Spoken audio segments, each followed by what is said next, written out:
Assalamualaikum warahmatullahi wabarakatuh. Perkenalkan, nama Ibu Riri Widawati. Di sini Ibu mengajarkan kepada kalian, membimbing kalian dalam mata pelajaran IPA, Ilmu Pengetahuan Alam. Ibu akan mengampu kelas 9.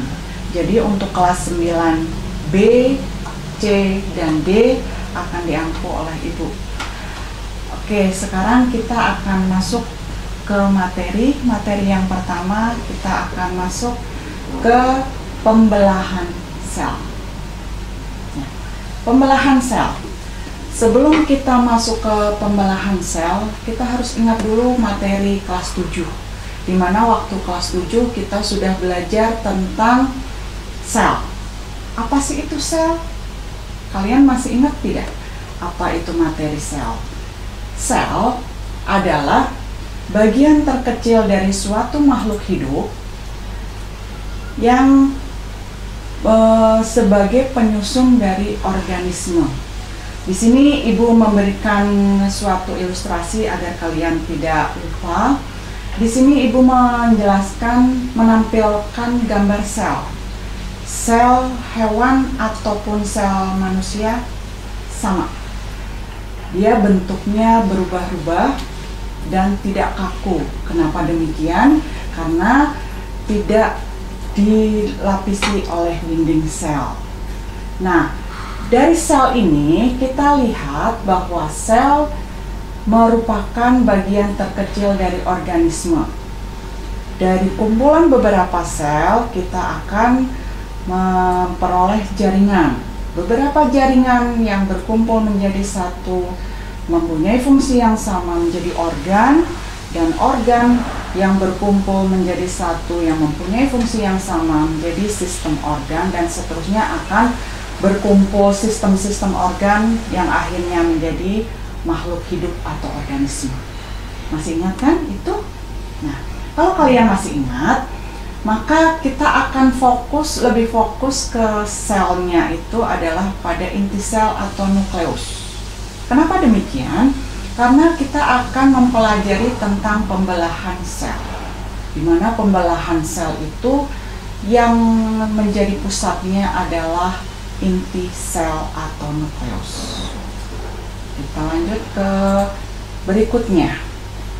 Nah, di sini kita tahu bahwa tahapan-tahapan dalam pembelahan sel itu ada 5. Yang pertama adalah interfase, profase, metafase, anafase, telofase. Apa itu interfase, profase, metafase, anafase, dan telofase? Bisa kalian lihat di buku paket IPA yang sudah kalian pelajari, yang sudah kalian pegang di halaman, mulai dari halaman pertama, khususnya nanti halaman keempat, 5, dan 6. Itu kita akan mempelajari tentang tahapan-tahapan sel. Nah, setelah kita tahu tahapan-tahapan sel tersebut, kita melihat bahwa di dalam tahapan-tahapan itu terjadi proses pembelahannya. Di situ Ibu sudah mengilustrasikan bahwa ada interfase. Bagaimana sih itu interfase dan apa itu interfase? Bisa kalian baca. Nah, di sini ada gambar yang sudah Ibu jelaskan. Di sini interfase, namanya dia masih masa istirahat. Masih istirahat. Kemudian profase, dia baru akan membelah. Kemudian masuk ke metafase, di mana di tahap metafase ini kromosom akan berkumpul di bagian sentralnya, di sentriolnya. Tahap berikutnya ke anafase, kromosom sudah lari ke daerah ujungnya, ujung-ujung dari sel tersebut. Tahap berikutnya ke telofase, sudah mulai mengecil dan akan membelah menjadi 2 dan akhirnya menjadi 2 sel anakan. Nah, ini adalah pembelahan apa? Ini adalah contoh dari pembelahan mitosis. Seperti kalian yang sudah baca, sudah kalian pelajari bahwa pembelahan sel itu ada 2. Apa? Pembelahan mitosis dan pembelahan meiosis.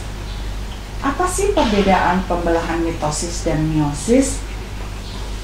Pembelahan mitosis adalah pembelahan yang terjadi pada sel somatis. Nah, apa itu pembelahan sel somatis?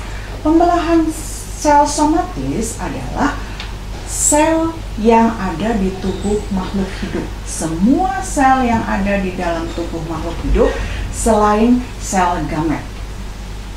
Nah, sel gamet itu apa? Sel gamet adalah sel kelamin. Jadi, semua sel yang mengalami pembelahan selain di sel gamet atau sel kelamin akan mengalami pembelahan mitosis. Bagaimana pembelahan mitosis dan bagaimana dan caranya kalian bisa lihat di halaman 5. Nah, kemudian pembelahan meiosis. Yang tadi sudah Ibu singgung bahwa pembelahan meiosis adalah pembelahan yang hanya terjadi pada sel kelamin atau sel gamet. Jadi, semua pembelahan yang ada di dalam sel gamet dinamakan pembelahan meiosis. Paham ya, anak-anak? Oke, nah, apa perbedaannya dengan penjelasan Ibu tadi? Kalian seharusnya sudah bisa menyimpulkan bahwa terdapat perbedaan antara mitosis dan meiosis. Kemudian kita lanjutkan. Nah, Ibu sudah membuatkan kalian tabel. Untuk apa? Agar kalian lebih mudah untuk mempelajari. Dari sisi posisi, tadi Ibu sudah menjelaskan bahwa sel atau pembelahan mitosis itu ada di posisi sel somatis. Apa itu sel somatis? Sudah ya tadi. Nah, kalau meiosis ada di sel gamet. Nah, tadi gambar yang sudah Ibu jelaskan di atas atau di buku halaman 6 dan 5, di situ jumlah anakan yang dihasilkan pembelahan mitosis maupun meiosis pun juga berbeda. Kalau jumlah anakannya pada sel mitosis itu hanya 2. Tapi kalau meiosis 4. Kenapa demikian? Karena pada pembelahan mitosis itu hanya terjadi 1 kali pembelahan. Berbeda dengan meiosis. Kalau meiosis terdapat 2 kali pembelahan. Apakah tahapannya sama dengan yang kita sebutkan tadi, kita pelajarin tadi? Sama. Pertama, interfase. Kedua, profase. Ketiga, metafase, anafase, dan telofase. Sama, semuanya akan mengalami 5 tahapan ini. Cuman kalau pada pembelahan mitosis hanya mengalami 1 kali pembelahan saja, sedangkan meiosis 2 kali pembelahan. Jadi setelah dia sudah sampai di meiosis, dia akan mengalami pembelahan kembali, pembelahan meiosis yang kedua. Oke. Nah, kemudian tujuannya, dari tujuan pun juga berbeda. Kalau mitosis, dia mempunyai tujuan apa? Untuk menghasilkan sel sebanyak-banyaknya. Dan sel itu sama persis dengan induknya. Kenapa? Karena contohnya begini, misalkan kita terluka nih, tangan kita terluka, tergores, maka apa yang berperan di situ? Di situ adalah yang berperan adalah pembelahan mitosis. Kenapa? Karena ini adalah sel, bukan sel gamet, sel tubuh, sel somatis. Kenapa? Nah, tangan kita yang tergores itu kan luka, rusak jaringannya, selnya rusak, maka harus ada sel yang sama persis dengan sel yang rusak tersebut. Maka dari itu terjadi pembelahan mitosis. Paham ya? Tapi berbeda dengan pembelahan meiosis. Pembelahan meiosis tadi terjadi di sel gamet atau hanya sel kelamin. Dia fungsinya untuk apa? Untuk menghasilkan kromosom. Apa itu kromosom? Nanti kita pelajari. Menghasilkan kromosom yang jumlahnya tetap. Ada 2N, ada N. Nah, itu akan kita pelajari nanti. Ya, jadi minimal kalian harus betul-betul paham 4 perbedaan antara mitosis dan meiosis. Dari sisi posisi, jumlah anakan, jumlah pembelahan, fase-fasenya dan tujuannya, minimal itu. Ibu harap kalian betul-betul paham.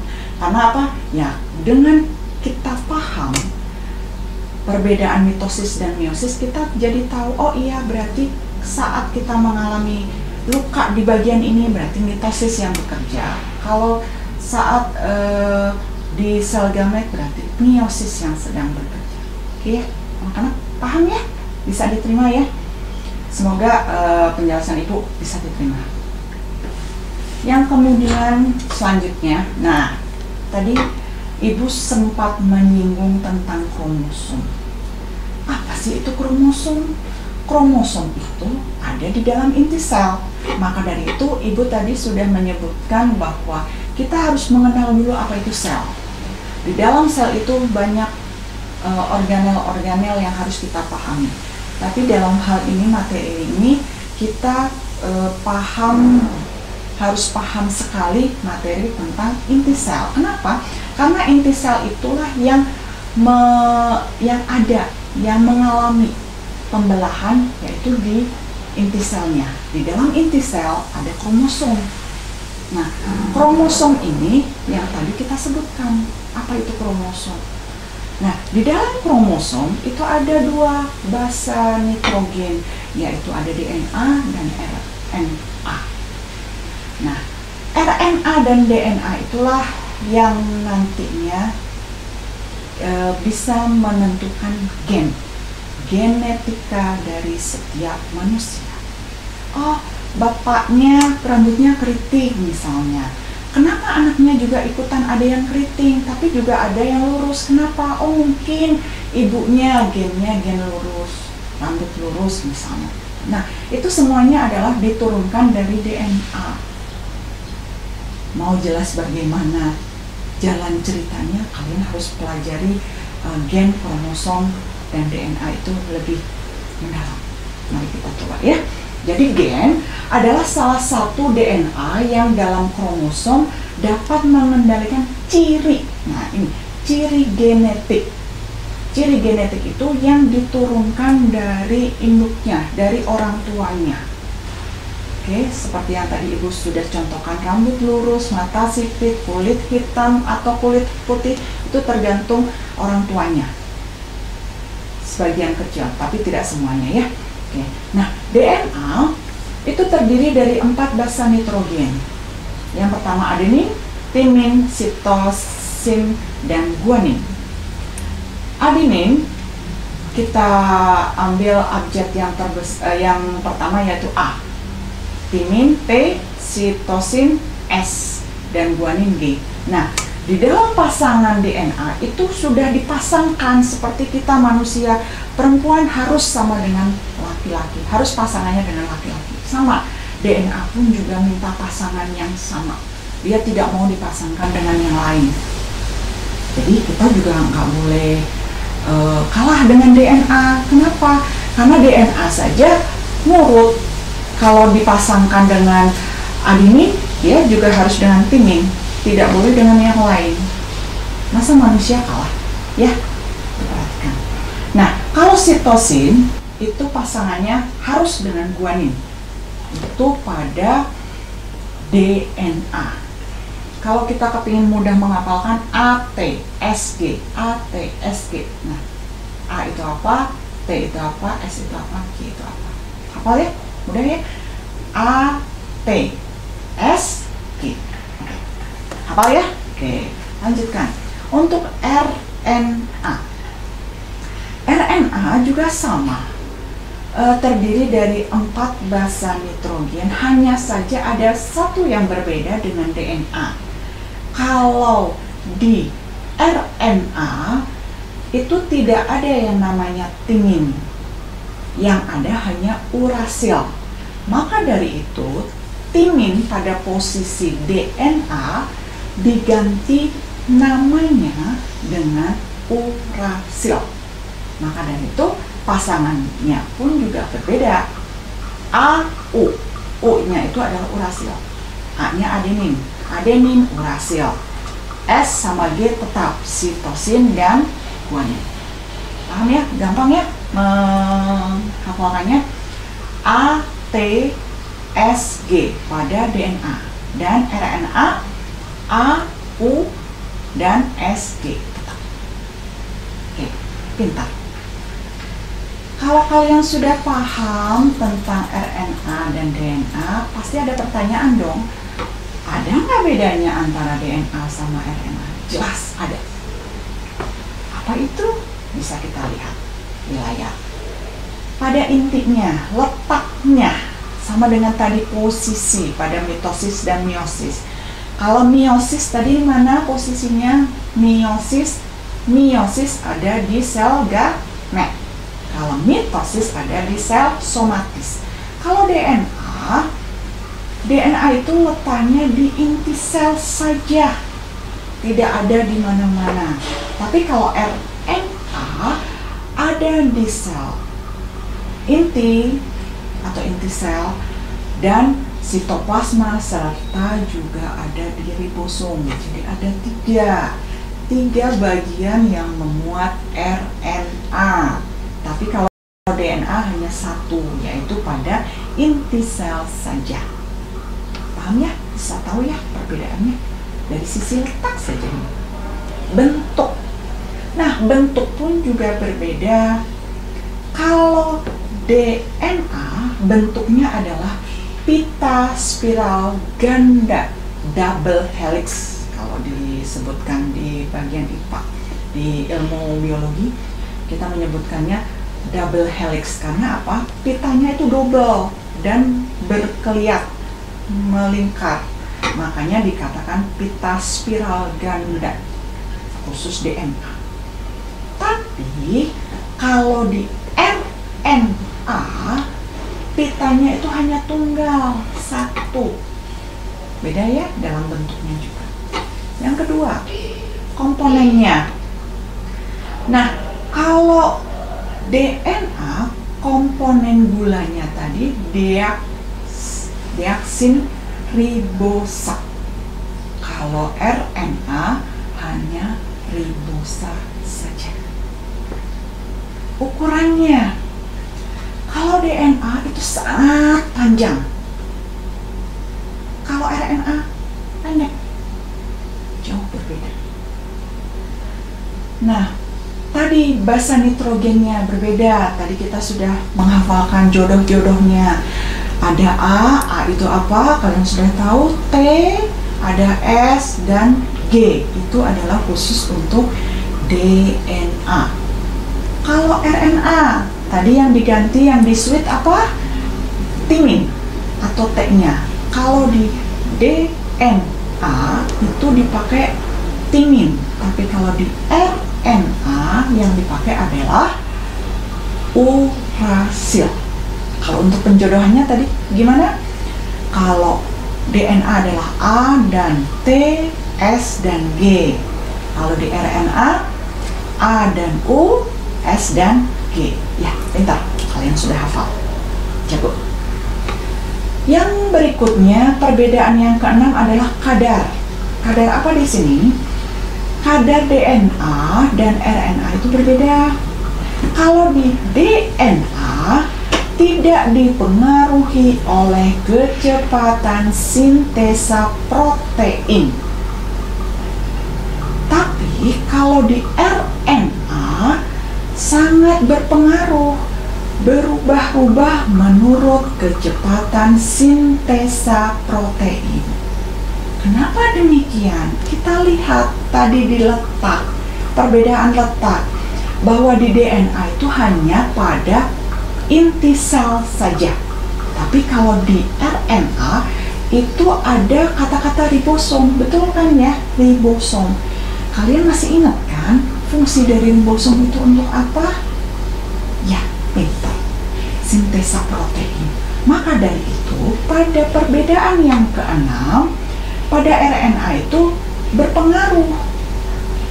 Kecepatan sintesa protein itu berpengaruh. Karena apa? Karena posisi atau letak RNA itu ada di antaranya pada ribosom. Paham ya? Jelas ya? Jadi maksudnya kenapa pada RNA itu berubah-ubah tergantung sintesa protein?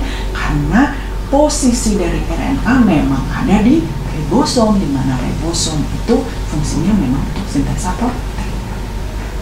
Bisa ya? Diterima ya? Oke, bagus.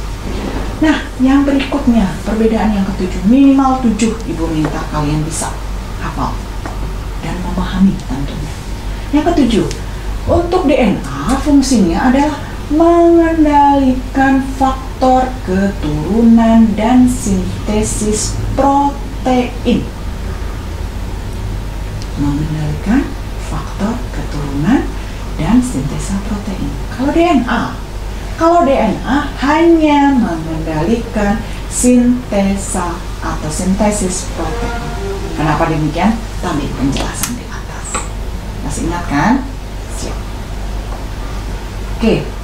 Nah, bisa diterima kan ya? Betul-betul perubahan atau perbedaan DNA dan RNA itu jauh berbeda.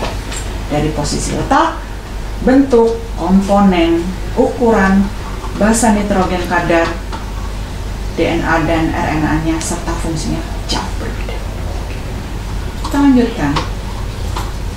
Nah, kita lihat gambarnya. Ada gambar manusia, ada gambar sel, ada kromosom, ada DNA. Itu Ibu gambarkan DNA. Jadi kalian sekarang bisa menganalisis, menganalogikan setelah yang sudah Ibu jelaskan dari awal sampai akhir. Ini bisa dijadikan sebagai kesimpulan sebetulnya. Hubungan sel dengan kromosom dengan manusia. Apa sih hubungannya? Nah, tadi Ibu menyebutkan bahwa inti sel. Kenapa harus inti sel? Oh, ada kata-kata kromosom. Kenapa harus kromosom? DNA. Kita sudah menjelaskan DNA. Gen. Ternyata gen yang kita tahu selama ini bahwa gen itu adalah yang diturunkan oleh keturunannya itu semuanya ada di DNA. Di mana DNA itu berada? Posisinya tadi di mana? Di inti sel. Inti sel itu ada di kromosom. Nah, ini ilustrasi gambarnya. Jadi manusia terdiri dari sel yang banyak jutaan. Kita ambil salah satu sel, selnya juga kita ambil intinya saja. Ternyata ada kromosom di sini. Nah, kromosom ini bentuknya yang seperti tanda X ya. Di situ Ibu gambarkan. Nah, kromosom ini semuanya ada di DNA. Nah, ini ada yang warna biru, ada hijau, ada merah, ada kuning. Itu apa? Itu adalah basa nitrogen. Untuk mempermudah kalian untuk belajar bahwa semuanya itu berbeda-beda. Ini yang biru pasti sama yang hijau. Biru itu apa? Di sini biru ditunjukkan dengan guanin. Nah, guanin tadi siapa jodohnya? Guanin ini adalah jodohnya dari sini. Berarti G jodohnya sama S jodohnya sama G, sama saja. Nah, yang kuning ini adenin dengan dengan merah. Merah itu adalah timin. Nah, jadi merah itu harus selalu dengan kuning dalam DNA yang ilustrasinya Ibu ini, yang Ibu gambarkan ini. Jadi adenin harus selalu dengan timin untuk DNA dan seterusnya. Nah, ini double helix yang tadi Ibu sudah menjelaskan. Double helix dua yang berkelit, yang melingkar. Nah, ini gambarnya seperti ini. Nah, ini adalah ilustrasi secara sederhana agar kalian sudah bisa membayangkan sekarang, oh ternyata gen, kromosom, DNA yang ada di dalam tubuh saya tuh begini loh. Kenapa saya itu mirip dengan ayah, dengan ibu? Oh, begini loh ceritanya. Bisa ya pahami anak-anak ya? Bisa dipahami ya materi Ibu ya yang singkat ini. Nah, dari materi yang ini Ibu akan menguji kalian. Tidak banyak, hanya 2 saja. Ibu akan memberikan kalian latihan dari penjelasan yang sudah Ibu jelaskan di atas. Hanya 2 saja. Ini yang wajib kalian kerjakan dan nanti dikumpulkan di pertemuan berikutnya. Yang pertama, jelaskan apa yang dimaksud dengan pembelahan mitosis dan meiosis. Sudah ya tadi ya? Kalian sudah paham? Betul. Oke, tinggal kamu jelaskan, kalian tulis di buku IPA. Yang kedua, jelaskan mengapa untuk mengetahui hasil keturunan seseorang dapat diuji dengan tes DNA. Nah, itu kenapa? Kalian jelaskan. Nah, tadi Ibu kan sudah menjelaskan ada RNA, ada DNA. Nah, itu kenapa? Ya, bisa ya. Nah, Ibu cukup dua saja latihan yang wajib kalian kerjakan, dan nanti ditulis di buku IPA. Kalian kumpulkan untuk pertemuan yang berikutnya. Nanti langsung Ibu koreksi, nanti langsung Ibu kasih nilai, dan kalian bagiin lagi. Oke, siap ya? Jelas ya? Untuk masuk ke materi subbab kedua, masih di bab pertama tentang sistem reproduksi manusia dan penyakitnya. Sebetulnya kalian sudah bisa membacanya sendiri di buku pegangan yang sudah kalian terima dari sekolah. Itu dari halaman 7 sampai halaman 41. Nah, dari situ semuanya sudah dijelaskan sejelas-jelasnya, tinggal kalian membaca dengan seksama. Nah, untuk mereview materi yang sudah ada di buku ini, Ibu hanya memberikan satu saja tugas yang harus kalian kerjakan, yaitu satu, jelaskan organ reproduksi laki-laki dan perempuan beserta penyakitnya. Jelas ya? Satu tugasnya adalah jelaskan organ reproduksi laki-laki dan perempuan beserta penyakitnya. Nah, dengan 3 tugas yang sudah Ibu berikan tadi, yang di subbab 1, 2, dan yang sekarang subbab yang kedua hanya 1, kalian kerjakan di buku IPA, nanti kalian kumpulkan di buku IPA untuk minggu kedua. Begitu ya? Kalau misalnya ada pertanyaan yang mendasar, bisa kalian tanyakan di grup, karena kita nggak boleh kontak langsung. Oke? Siap. Mungkin untuk sementara, untuk pertemuan ini, pertemuan yang pertama kita cukupkan sampai di sini.